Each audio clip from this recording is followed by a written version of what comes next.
आवेदन मिला था हेतु मौजा के संदर्भ में, और हम लोग आए। इस कड़ी में बैठक भी हुई, ग्रामीणों की आम सभा भी हो रही है। मामला 8 एकड़ का है, जिसमें विवाद 3 एकड़ समथिंग का है। मैं यही कहना चाहता हूँ, हम तो कहना चाहता हूँ कि सरकार इसमें दोषी है। अब वह सरकार है, कैसे ज़मीन बिक रहा है। सादा पट्टा CNT एक्ट की धाराओं में गैर कानूनी है, कोई मान्यता नहीं है, फिर भी एक्सरसाइज की जाती है। और हम देख रहे हैं कि आदिवासी समाज दिनों दिन जो है वो संघर्ष की ओर बढ़ रहा है, और उसके साथ कोई खड़ा नहीं हो रहा है, सरकारें नहीं हो रही है। और एक बड़ी चीज़ देखने को मिला है, जहाँ पर नामकोम मौजा में यहाँ पर इतनी ज़मीन का वायलेशन है कि 17 एकड़ 20 एकड़ 30 एकड़ तक वायलेशन है यहाँ पर। आप माल्टी के क्षेत्र में जाएंगे, आप उधर नामकोम के क्षेत्र सिद्रोल के क्षेत्र में जाएंगे तो डबल जमाबंदी हो रहा है। ये क्या है भाई? आपका भी रसीद मेरा भी रसीद, किस आधार पर काट रहे हैं? इसका कहीं ना कहीं यहाँ के पदाधिकारी, यहाँ के अंचल अधिकारी वो पैसा लेकर के काटा जा रहा है। हम यही संदेश देना चाहते हैं आपके मीडिया के माध्यम से कि आदिवासी मरा नहीं है।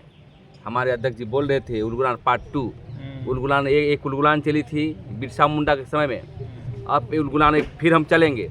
और चेतावनी देना चाहते हैं, जो आदिवासियों की ज़मीन पर नज़र है, खासकर आदिवासी दलालों को, गैर आदिवासी दलालों को, दलाल का कोई जात नहीं होता है।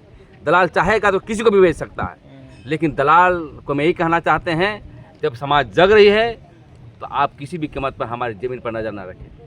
चाहे कितने भी, देखिए बहुत सारी चीज़ें कहता, हमारे ठग करके हमारे रेत को लिखवाया जाता है, कभी क्या किया जाता है, और हमेशा ज़मीन पर कब्जा करने का प्रयास करता है, और डर भय का नहीं है। मैं यही कहना चाहता हूं सरकार से कि हमेशा विशेष टास्क फोर्स बना करके ऐसा ही बैठक करके, अभी मामले आए हैं कि सरकार के द्वारा गैर मजरूआ ज़मीन को चिन्हित करने का प्रयास कर रहा है लोग। मैं डिमांड ये करना चाहता हूं, जहां पर भूइयारी ज़मीन है, जहां पर डाली कतारी ज़मीन है, वहां ज़मीन पे भी सरकार जो है चिन्हित करके ये करे। नहीं तो हम लोग जो है अब पत्थर गड़ी लेकर बोर्ड गाड़ेंगे।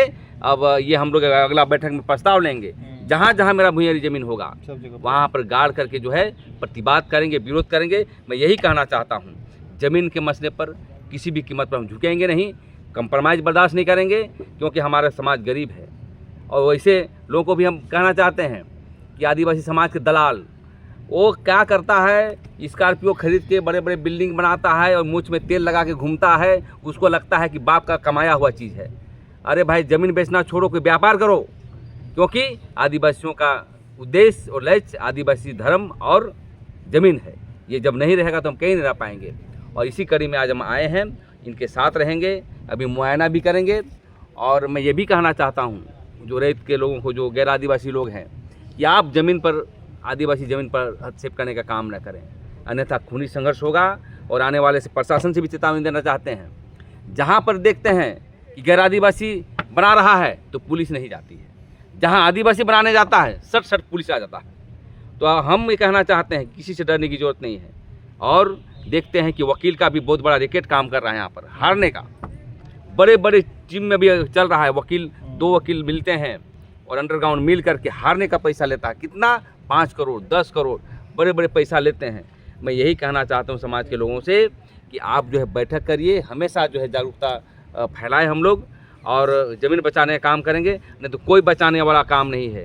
रोज़ कोर्ट जाइए, हार जाइए तो सुप्रीम कोर्ट, कभी हाई कोर्ट, कभी क्या कोर्ट, जाते जाते जो हम लोग हारे जा रहे हैं। इसलिए समाज अपने हाथों में लिया है, और ज़मीन की लड़ाई को हम लोग आगे बढ़ाएंगे, और चट्टानी एकता के साथ आपको समर्थन करने का काम करेंगे। इसी को लेकर आए थे, ज़मीन को लेकर के, और ज़मीन लगातार अभियान चलता रहेगा।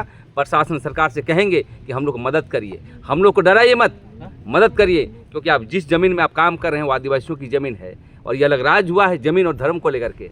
इसको बचाने का काम करेंगे तभी आदिवासी बचेगा।